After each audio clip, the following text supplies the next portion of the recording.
Salut tout le monde, ici Adrian Mercier. Bienvenue sur ma chaîne, dédiée à notre belle planète et aux enjeux de l'écologie.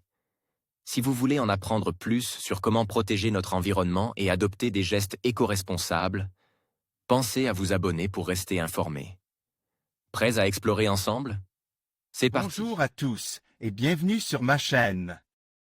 Aujourd'hui, je vais vous parler d'un sujet qui a marqué l'année 2022, l'ouragan Yann. Mais qu'est-ce qui rend cet ouragan si particulier par rapport aux autres?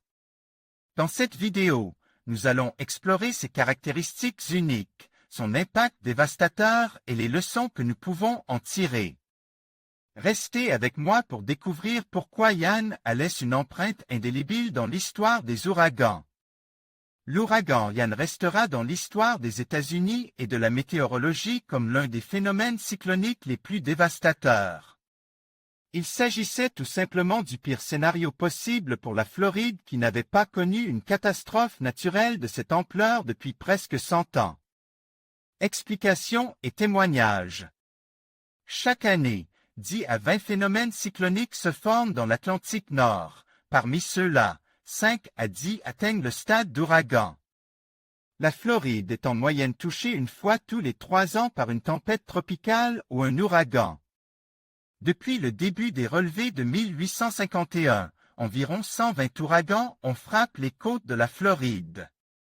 C'est désormais certain, l'ouragan Yann est la plus grande catastrophe naturelle survenue en Floride depuis près d'un siècle avec moins 100 morts et 47 milliards de dollars de dégâts estimés par les compagnies d'assurance. Le gouverneur de l'État a qualifié les zones dévastées de Ground Zero de la Floride, en référence aux dégâts invraisemblables des attentats de septembre 2001 à New York. Entre le 23 septembre et le 2 octobre, l'ouragan Yann a rencontré toutes les conditions idéales pour devenir une super catastrophe.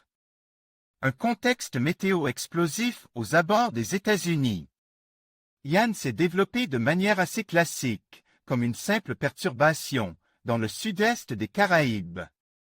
Il s'est ensuite rapidement intensifié en approchant l'ouest de Cuba et passe d'une dépression tropicale à un ouragan de catégorie 3 en l'espace de 3 jours.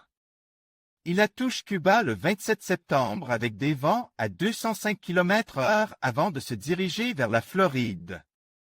Il s'est alors engouffre dans le golfe du Mexique avec le pire scénario possible et imagine par les météorologues. 1. Renforcement explosif à son arrivée en Floride grâce à une eau chaude sur les côtes, 30 à 32 degrés Celsius, soit 2 à 3 degrés Celsius au-dessus des moyennes. De saison, probablement lié au réchauffement climatique et à des conditions très calmes dans l'atmosphère. Atmosphère qui lui permettent de s'étendre en hauteur et en largeur, la présence de la marée montante pile au moment de son impact sur l'ouest de la Floride, aggravant le risque de submersion du littoral, une zone de haute pression. Anticyclone, juste au nord de la Floride, freinant son avancée dans les terres en lui permettant de dévaster plus longtemps la zone d'impact, un retour en mer à l'est de la Floride en s'affaiblissant en tempête tropicale, puis un second impact sur les terres de Caroline du Nord et du Sud. Ce second passage sur les eaux chaudes lui a permis de s'intensifier à nouveau en ouragan de catégorie 1. Autre caractéristique étonnante de Yann, son œil, celui-ci est généralement une zone de temps calme et ensoleillé au moment de son passage sur Terre. Mais l'œil de l'ouragan Yann n'aura finalement été qu'une accalmie relative, avec toujours de la pluie et du vent, simplement moins fort que le reste. Une zone de frappe particulièrement vulnérable.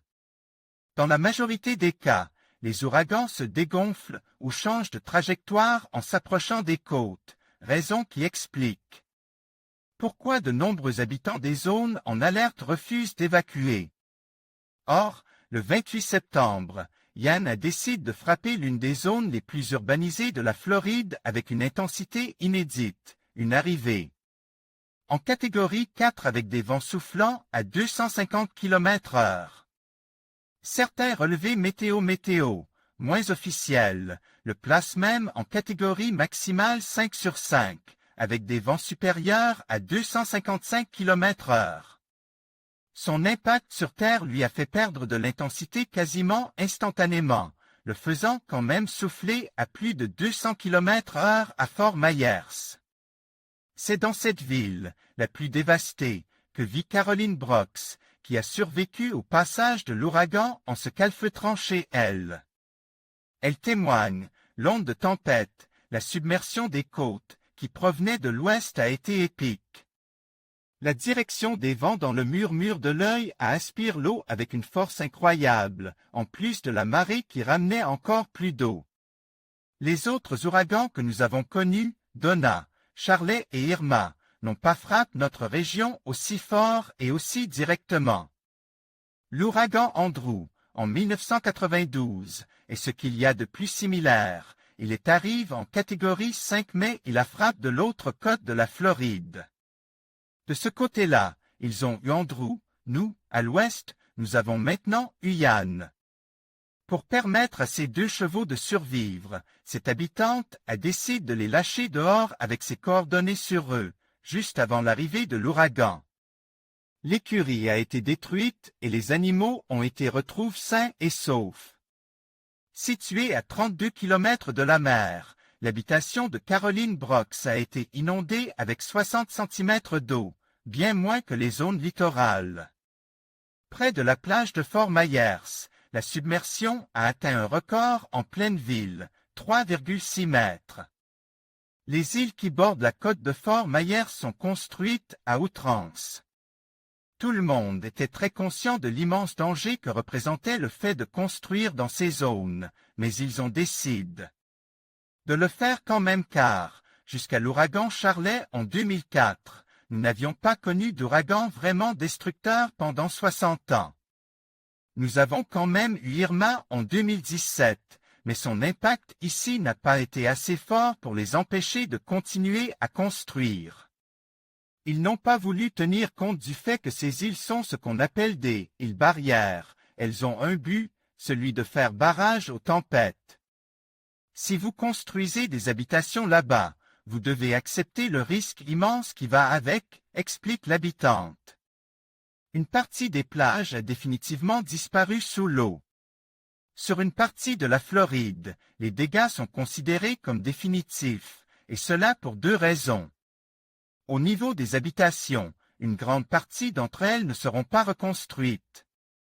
Des milliers de maisons et d'entreprises seront tout simplement abandonnées, la plupart des propriétaires n'ayant pas les moyens de payer une assurance très coûteuse dans cette zone à haut risque.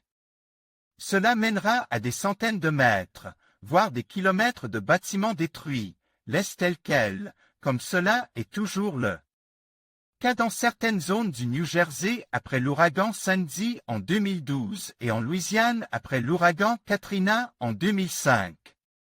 Au niveau géologique, une partie des plages de Floride se sont purement écroulées et ont disparu en mer. Le littoral de Floride a donc été modifié de manière définitive, comme le montrent les images filmées depuis les satellites. Vidéos filmées depuis le satellite de Copernicus et montrant les plages écroulées dans l'eau après le passage de l'ouragan Ian en Floride. Amèse-toi, Copernicus Sentinelle-2. En conclusion, l'ouragan Ian se distingue par son intensité exceptionnelle, sa trajectoire imprévisible et les conséquences dévastatrices qu'il a engendrées. Contrairement à d'autres ouragans, Ian a mis en lumière les défis croissants liés au changement climatique et à la préparation des communautés face à des phénomènes météorologiques extrêmes. Il est essentiel de tirer des leçons de cette tempête pour mieux anticiper et répondre aux futures catastrophes naturelles. La résilience et la solidarité seront des atouts majeurs pour surmonter de tels événements à l'avenir.